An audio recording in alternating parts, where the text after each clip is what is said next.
이야기가 있는 클래식 음악 세계로 환대합니다. 정태양의 클래식이 빛나는 순간.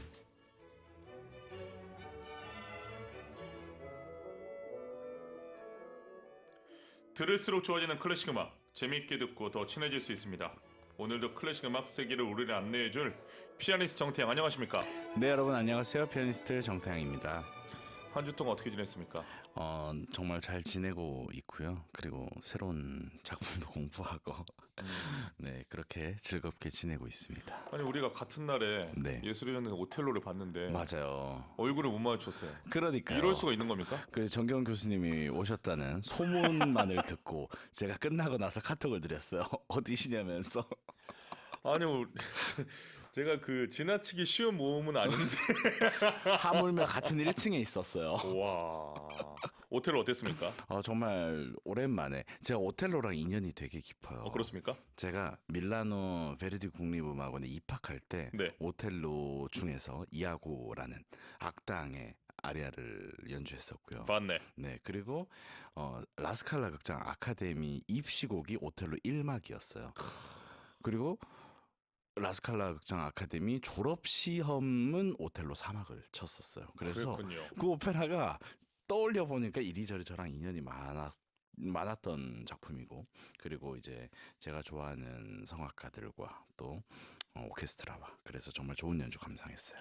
그 리골레토에서 제가 정말 혀를 찼던 게 그 바람 소리를 네, 합참 맞아요. 요거를 보면서 정말 베르디가 대단하구나 생각을 했고, 이번에 오텔로 보면 다시 한번 느꼈던 건 네, 그 말씀하셨던 이아고, 네, 악당 역의 이아고가 카시오에게 이제 술을 이제 먹이지 않습니까? 네. 그때 그 선율, 술 취한 듯한 선율. 와, 그렇죠. 그걸 뭔가 보면서 약간 놀리는 것도 아닌 것이 베바베바 예. 하는. 그걸 보면서 베르디가 정말 이렇게 음악으로 표현할 수 있구나라는 맞습니다. 생각을 했는데, 네. 여하튼 포인트는 우리가 못 만났다라는 거. 네, 너무 야, 웃겼어요. 그래서 여러분 이렇습니다. 자, 오늘 소개해 주실 건 어떤 곡입니까? 네, 드뷔시의 교향시 바다입니다. 드뷔시의 교향시 바다. 네. 자, 이 곡을 선택한 이유가 뭡니까?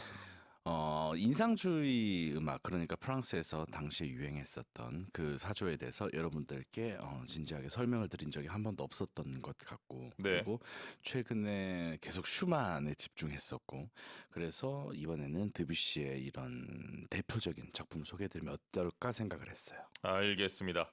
자, 드뷔시 작품 중에서 뭐 널리 알려진 작품이 워낙 많이 있지 않습니까? 네, 사실 지난주에 우리 콜레트라는 영화에 삽입된 음악들을 들려드릴 때 네. 제가 드뷔시의 아라베스크도 조금 들려드렸고 달빛도 쳐드렸는데 그 두 곡이 정말로 유명한 곡이라고 할 수 있을 것 같아요. 네, 좋습니다. 드뷔시는 어떤 음악가의 길을 걷게 됐는지, 또 어떻게 가게 됐는지 생애를 간략하게 부탁합니다. 네, 드뷔시는 아버지께서 도자기를 팔았습니다. 어허. 그리고 어머니는 재봉사였는데 가정 형편이 어려웠습니다. 집이 가난했지만 가족들이 모두 음악을 좋아했다고 해요. 8살 때 고모에게 피아노를 배우기 시작했는데 역시 천재성을 발휘합니다. 그러자 후원자가 나타나는데요. 어떤 후작 부인의 후원을 받게 됩니다. 그 덕분에 파리 음악원에 입학하게 되죠. 부모님이 좀 좋아하셨겠는데요. 이런 경우에 반대를 하시거나 아니면 정말로 기대를 하시거나 둘 중에 하나인 것 같은데, 드뷔시의 부모님은 드뷔시가 명 피아니스트가 되기를 바랐다고 합니다.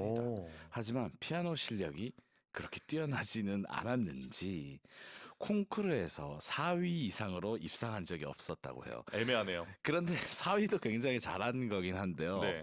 제가 얼마 전에 제 학생 중에 한 명이 어느 큰 콩쿠르에서 4등을 하는 바람에 입상을 못했어요. 그래서 굉장히 실망한 친구가 있었는데 제가 그 친구한테 그랬어요. 4등과 3등은 하늘과 땅 차이다. 더 절망을 안겨줬군요. 네. 완전히 3등 안으로 진입을 해야 된다. 뭐 이런 이야기를 했었어요. 드뷔시도 어쨌든 네. 제 학생처럼 그런 마음을 느꼈을지 모르겠는데 어쨌든 11년 동안 파리 음악원에서 공부를 했습니다. 와. 그리고 드뷔시를 가르친 여러 선생님들은 그의 곡들이 너무 개성이 넘친다고 혹평을 했다고 합니다. 그러면 피아니스트로 공부를 하면서도 계속 곡을 썼나 보네요. 네, 그렇습니다. 그리고 당시 유럽은요. 단순히 피아노 전공, 작곡 전공 이게 아니라 뭔가를 통합해서 배우기 때문에 이런 것이 가능했죠. 그렇군요. 개성이 넘친다라는 이야기는 칭찬입니까? 아니면 혼나는 겁니까? 네, 지금으로서는 칭찬이라고 생각할 수도 있지만 네. 계속 그런 지적을 받으면 스트레스를 받고 스타일이 변할 수도 있었을 텐데 드뷔시는 자신의 스타일을 고수합니다. 지금을 살아가는 저희들에게도 이 클래식 음악은 전통이 있고 또 전통적인 해석이라고 불리는 여러 갈래의 길들이 있는데 너무 개성이 있으면 혹평을 받을 수도 있고 또 칭찬을 받을 수도 있고 지금도 그런 것 같은데요. 특히 이 드뷔시가 공부했던 파리 음악원은 굉장히 전통과 형식을 중요시했다고 해요. 그래서 11년 동안이나 공부를 하면서도 드뷔시는 자신의 독특한 화성과 음악 형식을 바꾸지 않습니다. 그래서 그가 작곡한 작품들은 기이하다라는 평가를 들어야 했다고 합니다. 아, 그렇군요. 그래도 로마 대상을 받지 않았습니까? 네, 이 로마 대상은 예. 항상 저희 코너에서 자주 나왔던 그러니까요. 그런 상인데요. 네. 당시에 로마에서 이 작곡상을 수상하면 문화의 중심지였던 로마에서 공부를 할 수 있는 그런 기회를 주는 그런 상이었습니다. 그래서 드뷔시도 이 상을 수상했는데요. 두 번은 고배를 마셨어요. 그런데 22살에 세 번째 도전에서 드디어 대상을 받습니다. 자유분방한 이 드뷔시의 작곡 스타일이 드디어 인정을 받은 것 같아요. 작곡가로서 이제 본격적으로 인정받은 거 아닙니까? 네, 이 로마 대상을 받으면 그때부터는 정말로 유럽 전체 이름이 알려지는 계기가 됐죠. 오늘의 주제곡인 교양시 바다는 언제 작곡됐습니까? 이 작품이 작곡된 시기가 1903년에서 1905년입니다. 네. 그런데 그때 그는 매우 혼란스럽고 또 복잡한 시기를 겪었는데요. 이 시기에 드뷔시는 여러 감정적이고 또 사회적인 갈등을 겪고 있었고 당연히 작곡가의 이런 생활은 음악에도 영향을 미치게 됩니다. 일단 당시 드뷔시의 사생활이 너무나 복잡했습니다. 바다를 작곡할 당시에 그는 첫 번째 아내인 릴리와 결혼 생활이 위태로운 상태였고요. 그리고 아내 릴리는 신경질환과 우울증으로 고통받고 있었는데 이런 릴리에게 드뷔시는 전혀 관심이 없었습니다. 왜냐하면 다른 연애에 더 많이 집중을 하고 있었던 건데요. 여러 여자를 만나고 헤어지기를 반복하다가 엠마와 새로운 연애를 시작했는데 큰 파장을 불러일으킵니다. 그래서 릴리와 결혼이 결국에 파탄에 이르렀고 중요한 건 릴리가 스스로 생을 마감하려고 이제 시도를 하는 거죠. 그러니 이 드뷔시의 사생활이 유명 작곡가의 스캔들이잖아요. 그러니까 언론에 공개가 됐고 사회적 비난은 물론이고 친구들까지도 등을 돌리게 됩니다. 아, 그렇군요. 그럼 그런 상황에서도 드뷔시가 작곡을 계속한 겁니까? 그럼에도 불구하고 이 드뷔시는 바다의 작곡에 몰두를 했습니다. 그는 작품의 상당 부분을 프랑스와 영국을 오가면서 썼는데요. 영국 해안가에서 시간을 보내면서 바다의 풍경에 영감을 받았습니다. 그리고 특히 1905년 여름에 그랑빌이라는 작은 마을에서 바다의 마지막 부분을 완성합니다. 이 시기에 다른 작품들도 병행해서 작곡을 했고요. 그래서 피아노 작품도 여러 가지를 썼고, 그래서 이 시기가 드뷔시에게 또 중요한 어떤 시기였다고 할 수 있을 것 같아요. 아, 그렇군요. 인상주의적 스타일을 이제 드뷔시가 보여준 작곡가로도 우리는 이제 공부를 통해서 네, 맞아요. 알고 있는데 드뷔시는 인상주의를 표방하는 해와 문학에서 영향을 받은 겁니까? 네, 인상주의의 회화 그리고 문학에서 큰 영감을 받았고요. 네. 당연히 음악에도 반영이 되었습니다. 아하. 인상주의 화가들과 교류를 했고요. 네. 그리고 터너와 같은 화가들의 바다를 그린 작품에서 특히 영감을 많이 받았다고 해요. 이 시기에 드뷔시는 음악에서 색채와 분위기를 표현하는 데 중점을 두었고 이는 교양시 바다에 정말 잘 나타나 있습니다. 네. 이 지금 어려울 수 있습니다. 네. 인상주의 또 지금 우리가 표현한 이 뭐 색채, 색감 좀 어려울 수 있는데 이 색채를 음악으로 표현한다. 어떤 식으로 좀 설명을 할 수 있을까요? 출판업자였던 뒤랑, 그러니까 요즘도 저희는 이 뒤랑의 악보를 구매를 하면서 살고 있는데요. 네. 뒤랑에게 드뷔시가 보낸 편지에 이렇게 말했다고 해요. 이 음악은 비물질적이며 따라서 네 개의 발로 걷는, 때로는 세 발로 걷는 건장한 교향곡처럼 취급할 수 없는 특수한 점을 가지고 있습니다. 난 음악은 그 본질상 엄격하고 전통적인 형식 속에 들어가서 흘러가는 것은 아니라고 믿고 있습니다. 음악은 색과 리듬을 가진 시간으로 되어 있습니다라고. 정말 무슨 말입니까? 좀 어렵게 얘기했는데, 그러니까 우리가 클래식 음악은 전통 그리고 이 규칙이라는 게 되게 중요한 음악이에요. 질서. 그런데 이 네. 드뷔시가 이야기한 것은 음악은 리듬, 그러니까 딴 이게 될 수도 있고 딴따단 이렇게 될 수도 있고, 그러니까 리듬이 존재하는 거죠. 근데 거기에 색채가 입혀져 있다 이렇게 이야기한 것 같아요. 그런데 오늘 제가 이 엘리베이터 타고 이렇게 스튜디오로 올라오면서까지도 약간 이 주제를 고민했어. 이 색채를 우리는 볼 수 있다고 이야기해야 되는 것인가, 아니면 볼 수 없다고 얘기해야 되는 것인가, 첨예한 주제인데요. 네. 어, 도와드리지 않겠습니다. 오늘 음악을 들으시면 여러분들 드뷔시가 그려냈던 이 바다의 색채를 충분히 느끼실 수 있을 것 같아요. 그러니까 이 색채를 낭만주의에서 예를 들어서 우리가 그렇게 얘기하잖아요. 아, 저 음악가는 참 오리엔탈 톤이야. 네, 참 네, 보라색 느낌이야. 맞아요. 에토레 바스티아니니 목소리를 듣고 청동색이야. 네, 뭐 마리오 델 모나코의 소리를 듣고 뭐 트럼펫 네, 같아. 황금 트럼펫 같다. 이런 황금도 결국 색깔을 얘기하는 거니까. 네, 그러니까 그런 부분의 낭만주의적 표현은 가능하지만 리듬을 음, 이 색채라고 얘기하는 건 음, 좀 제가 아직 그 언어가 좀 부족한지 몰라도 네. 어려워요. 그래서 네. 이 드뷔시의 바다를 들어보시면 바다를 표현하는 여러 가지 화성의 아름다움이 있습니다. 그래서 여러분들에게 딱 들었을 때 어떤 바다의 이미지를 주는지를 느끼셨으면 좋겠어요. 그 피아노는 타악기입니까? 건반악기입니까? 건반악기이면서 타악기인 것 그렇죠. 같아요. 네, 그러면 리듬에 되게 민감하지 않습니까? 민감해요. 네, 우리들끼리 얘기지만 네, 우리가 토요일 날 봤던 네, 오텔로에서 네, 이게 이제 제가 보기엔 우리나라 분이 아니기 때문에 이 방송 못 듣기 때문에 그래도 우리가 좀 자유롭게 네, 비판도 할 수 있으니까 얘기를 하자면 네, 이하고 역을 맡으신 선생님께서 네. 제가 봤을 때는 좀 리듬감이 음. 쉽지 않더라고요. 어떻게 들으셨어요? 잘 드, 이게 솔직하실 겁니까? 저도 아니면 재밌게 들었고요. 그렇잖아요. 네, 그러니까 리듬감이 저희가 생각하고 있는 그런 뭐랄까 정확한 박자가 어느 정도 있어야 되는데 네. 그걸 벗어나서 많이 하시더라고요. 그렇군요.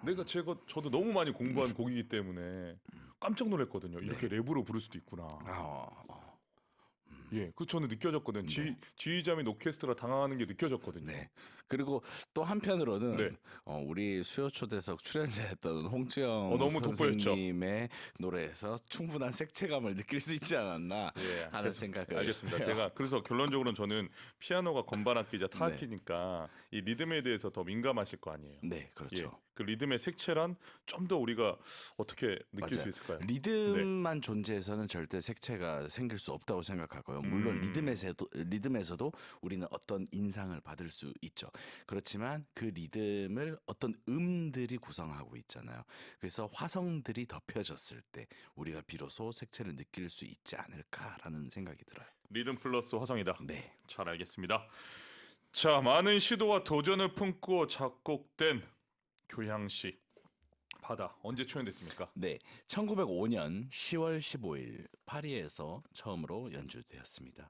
그러나 초연 당시에는 비평가들과 대중들로부터 큰 호응을 받지 못했습니다. 일부 비평가들은 작품의 구조가 느슨하고 전통적인 교향곡의 형식에서 벗어났다고 비판했습니다. 하지만 시간이 지나면서 이 작품은 드뷔시의 걸작 중 하나로 평가받게 되었고 오늘날에는 가장 중요한 그의 관현악 작품으로 인정받고 있죠. 그러면 이 작품을 통해서 드뷔시의 평가가 달라졌습니까?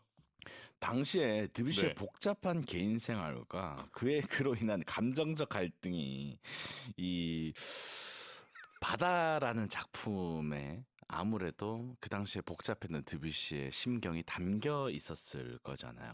그래서 그 진가를 사람들은 조금 더 늦게 알아본 것 같아요. 그리고 드뷔시가 학교 다닐 때부터 조금 이단아 취급을 받았기 때문에요.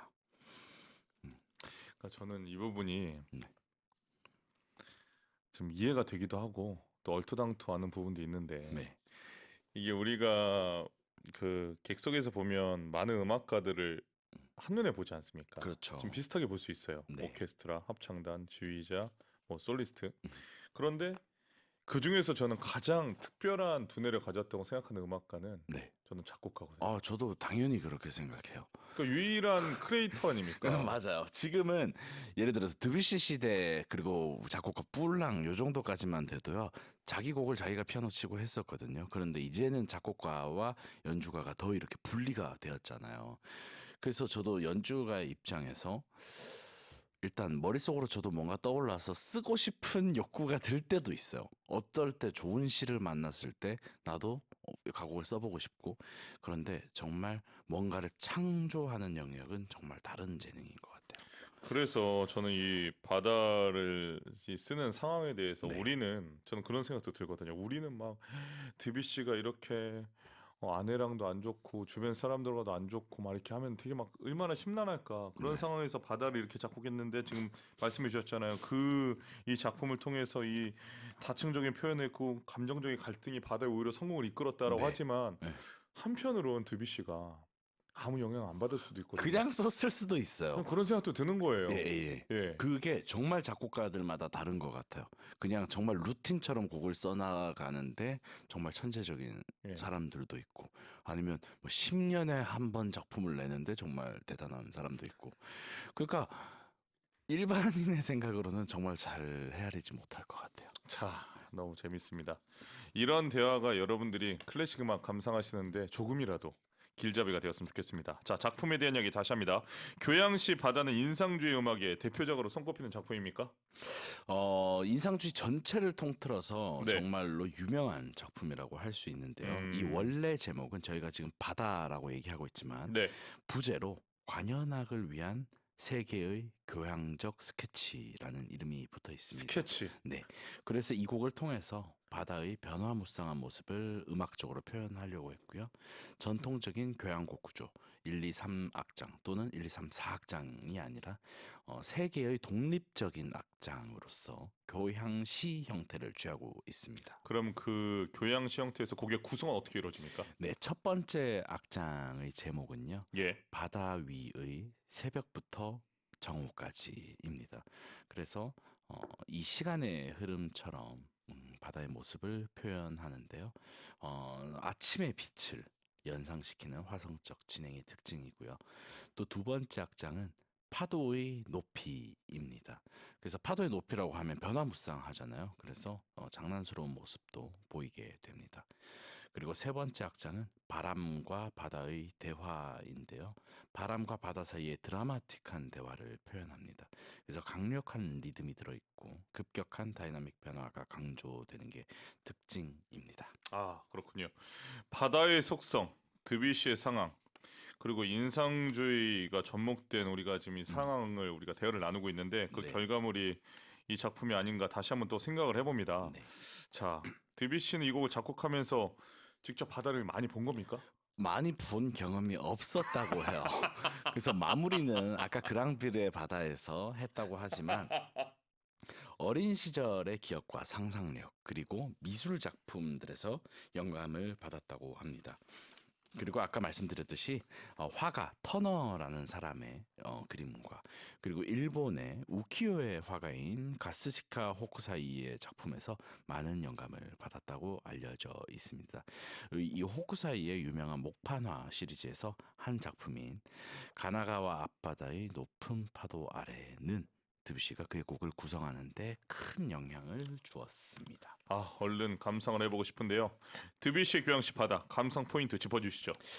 드뷔시의 작품들은 뭔가 모호한 느낌을 주기도 하고 어떨 때는 꿈 같은 느낌을 주기도 하는데요. 이런 말씀을 드리고 싶어요.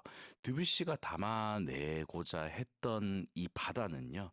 움직이고 있는 어떤 유동적 대상이잖아요. 그러니까 그냥 고정될 수 없는 거잖아요. 시시각각 변하고요. 그런데 그 움직임을 음악 속에 넣어 놓으려고 했던 이 드뷔시의 의도와 그 바다라는 소재가 잘 맞아 떨어졌던 것 같아요.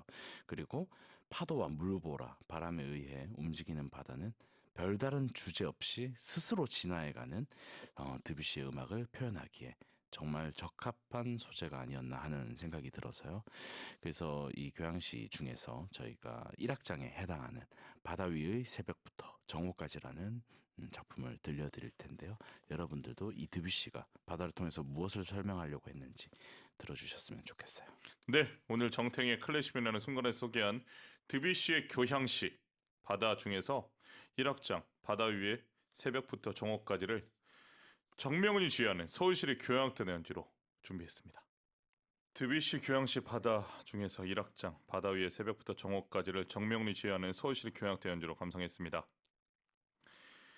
드뷔시 교향시 바다 2악장, 3악장도 들어보시면 참 좋을 것 같은데 이 전체를 감상하는 이 시간이 쉽지는 않겠지만 우리가 좀 추천해야겠죠. 네, 그래도 바다의 변화무쌍한 모습을 보시려면 끝까지 들어야지 알 수 있지 않을까라는 생각이 들어요. 나중에 죽어서 드뷔시를 만난다면 네. 꼭 이 바다에 대한 스토리를 본인에게 듣고 싶습니다. 그렇죠. 왜 네. 바다를 많이 보지 못하셨는데 네. 동해안과 서해안과 남해안도 좀 보여주고 싶고 그러니까요. 네. 일본의 바다를 그 상상을 또 많이 하신 것 같은데. 독도도 보여주고 싶네요. 네, 우리나라의 바다도 울릉도 동남쪽. 자 1759님 태양님 설명 듣고 드뷔시 바다 들으니 너무 좋습니다 보내주셨습니다. 임미영님 보이는 라디오로 태양님 보니까 너무 좋아요 라고 보내주셨습니다. 다음 주 작품은 뭡니까? 다음 주는 이제 바다를 또 건너가서 네. 미국 작곡가 찰스 아이브스의 작품을 소개해 처음 드리려고요. 아닙니까? 네, 미국 작곡가는 저희가 거신 정도. 거신 그리고 번스타인, 번스타인. 코플란드 이렇게 소개해 드렸고 그래도 많이 했네요. 그리고 저 사람 여자 작곡가 갑자기 멈췄어요. 네, 여성 작곡가도 소개해드렸고 에이미 비치. 네, 그래서 찰스 아이브스는 처음인 것 같은데요. 저도 네. 찰스 아이브스는 아주 오래 전부터 흥미를 느끼고 있는 작곡가고 몇 작품을 연주해봤는데 이번 기회에 여러분들께 소개해드릴 수 있을 것 같아요. 그 피아노 곡도 많습니까? 피아노 곡 많은데요. 정말 너무너무 무지하게 어려워요. 어. 저는 그게 연주 가능한지도 잘 모르겠어요. 알겠습니다. 자, 3909님 드뷔시의 바다 처음 듣습니다. 태양님의 해설 덕분에 작곡가가 입힌 바다색을 느끼게 됩니다. 저희가 해설을 잘 못한 것 같은데 해석이 좋으신데요. 어려워요. 이게 네. 막 처음에는 저희 작가님과 계속 소통하면서 인상주의에 대한 설명과 이 색채와 자연에 대한 설명을 어떻게 드리면 좋을까 막 계속 고민하다가 좀 간단하게 해보고자 많이 노력했어요. 알겠습니다. 자, 다음 주 작품 또 기대하고 있겠습니다. 한 주 동안 건강하시고 네, 여러분 건강하십시오. 다음 주에 뵙겠습니다. 감사합니다. 자, 이번에 들으실 곡은 쇼팽의 폴로네이즈 A 플랫 장조 작품으로 53 영웅을 피아니스트 신용원의 연주로 들려드립니다.